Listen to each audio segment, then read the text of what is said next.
Ο David Rubinger, ο Alex Levac και ο Micha Baram είναι τρεις φωτογράφοι που ακολούθησαν την ιστορία του Ισραήλ, την κατέγραψαν με την κάμερά τους και μέσα από τα δικά τους καρέ η ιστορία απέκτησε όψη. Και οι τρεις βίωσαν και κατέγραψαν όλους τους πολέμους στην περιοχή και κάθε άλλη σημαντική στιγμή που έλαβε χώρα.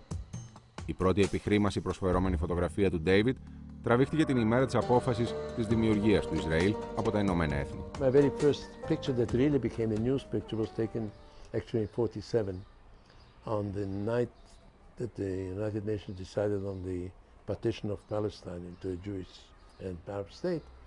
The morning afterwards was everybody was out in the street.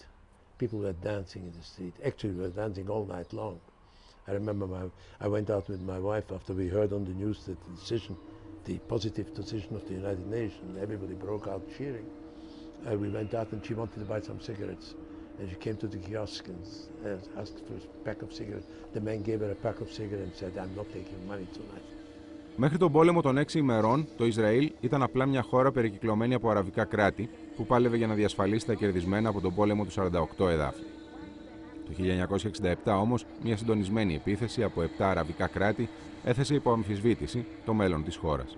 Israel thought that we are standing before a real catastrophe. Oh, Egypt fighting us, Syria fighting us, Jordan fighting us, everybody fighting us. And it was only 19 years after we lost 1% of our population. And there was such a feeling of doom. People thought that we will have thousands and thousands and thousands of casualties. We will win, but we'll have it's enough to tell you, for example, that the football stadium in Ramat Gan, the main Israel football stadium, was planned to be a burial ground for 40,000 people in the Tel Aviv area. That was what people thought would happen to us. We thought we were standing before a terrible, terrible catastrophe. And then suddenly, after 6 days, not only are you saved, but you're king. Israel is 5 times bigger than it was before. This created a euphoric feeling that infected everybody. Το Ισραήλ κέρδισε τη μάχη και τον πόλεμο επίσης. Ο Ντέιβιντ είδε την ιστορία να αλλάζει και την απαθανάτησε με την κάμερά του. Οι 3 Ισραηλινοί στρατιώτες στέκουν στην είσοδο του τείχους των δακρύων και είναι οι πρώτοι Ισραηλινοί που πάτησαν το πόδι τους εκεί. My wife, who was with me in all those years, she pointed out the pictures that she liked, and somehow that became. She pointed out the picture of the 3 soldiers. I didn't think it was a good picture.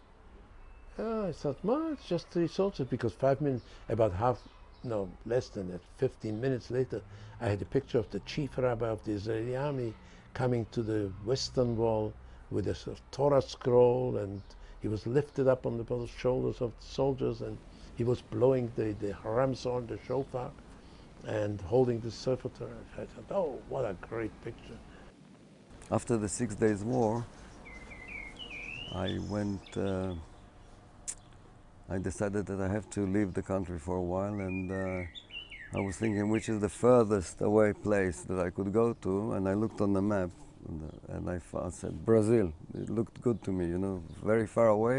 It was very traumatic for me, the whole experience of the 6 Days War, not as a soldier, but after the euphoria that was here, and I was very politically minded at the time. I used to go to meetings of the Communist Party, the youth movement of the Communist Party. And I was thinking that after the war, this was our biggest chance for establishing peace with the Arabs, But after a few months, I saw very clearly that the atmosphere is going the other way around, instead of creating giving chance for peace, the whole atmosphere was of coming back to the Holy Land and the beginning of the occupation, really. Because the results of that victory turned us into a different kind of people. an idealistic people which wanted a Jewish homeland and the Jewish homeland only, now became an occupying force, ruling over millions of people who don't want to be ruled, just like we didn't want to be ruled. And everything is excused by security. The most inhuman acts are excused by security. Ο Ντέιβιντ έχει περάσει το μεγαλύτερο μέρος της καριέρας του στα χαρακόμματα, είτε σαν στρατιώτης είτε σαν φωτογράφος. Ο Άλεξ Λίμπακ, αντίθετα με τους συναδέλφους του, κουρασμένος από τον πόλεμο και αφού τραυματίστηκε στη δεύτερη Ιντιφάντα, αποφάσισε να γυρίσει σελίδα και από τότε φωτογραφίζει την αντίπερα όχθη του πολέμου, την καθημερινότητα στα κατεχόμενα των Παλαιστίνιων, αλλά και το άγχος για τις επιπτώσεις της κατοχής στις πόλεις των Ισραηλινών. How can you show the conflict from a different angle, that people will really stop and look and think, this is what it's doing to us.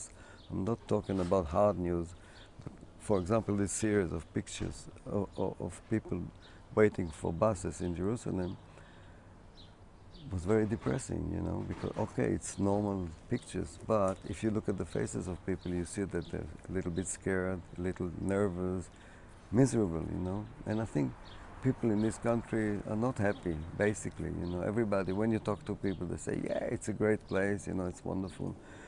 But there is an undercurrent all the time of tension, misery, unhappiness. This is what occupation does to you after 40 years, you know. Σαν τελευταίο ερώτημα, θέσαμε και στους τρεις το ίδιο. Ποια είναι η εικόνα που θα ήθελαν να τραβήξουν όσο είναι ακόμα ενεργοί φωτογράφοι. Didn't have the opportunity to photograph, to be with Rabin when he was assassinated. I didn't have the opportunity because it happened on a Saturday and Time magazine was closing Saturday night, so there was no reason for me to be in Tel Aviv.